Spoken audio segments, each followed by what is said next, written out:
प्रिय विद्यार्थियों, आपको मैं सिंटैक्स ऑफ प्रोनाउन पढ़ा रहा हूं और कल मैंने आपको पिछले वीडियो में सिंटैक्स ऑफ प्रोनाउन के 7 रूल्स पढ़ा दिए थे। आज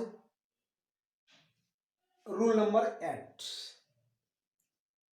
जब नाउन से पहले ईच अथवा एवरी लगा हो तो सिंगुलर नंबर का प्रोनाउन और सिंगुलर वर्ब प्रयोग करते हैं।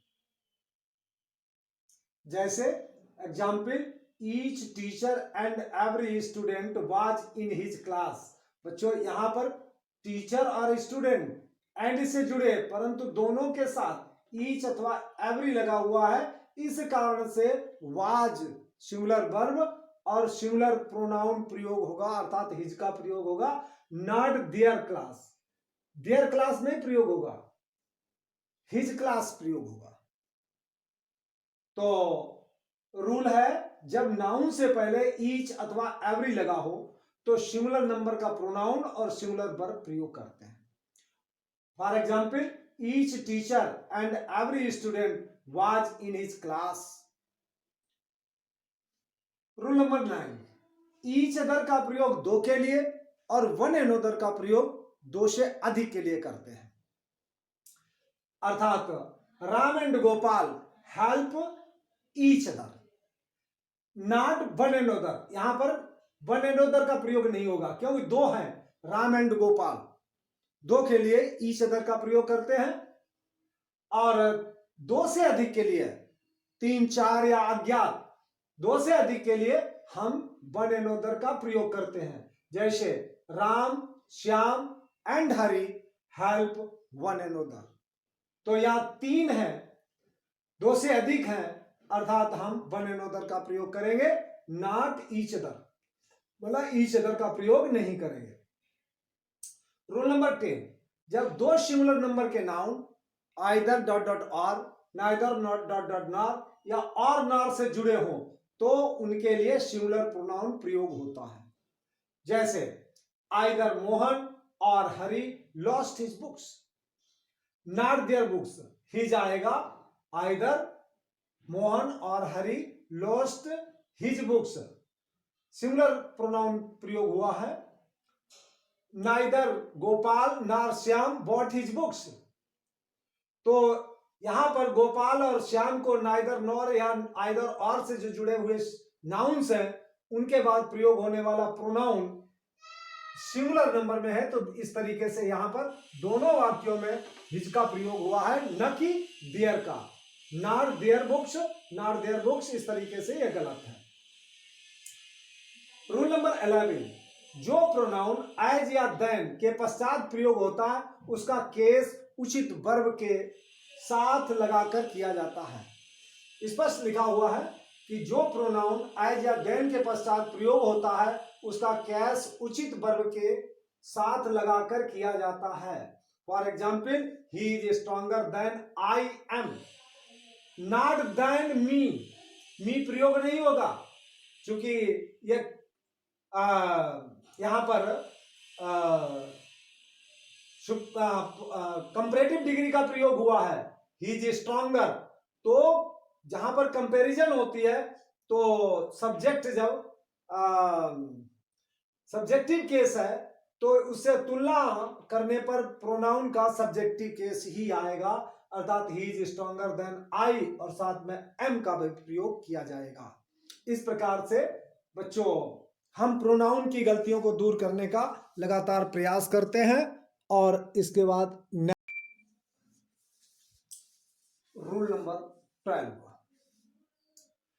बच्चों, ये रूल नंबर 12 और 13 बहुत महत्वपूर्ण है।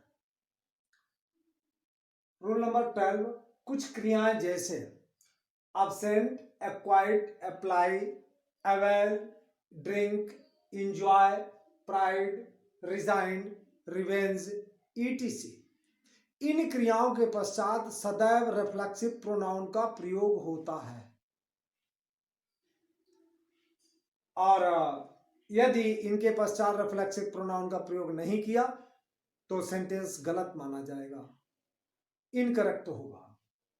तो for example, he absented himself from the class, यह absented रिफ्लेक्सिव प्रोनाउन है, यह absent रिफ्लेक्सिव प्रोनाउन है।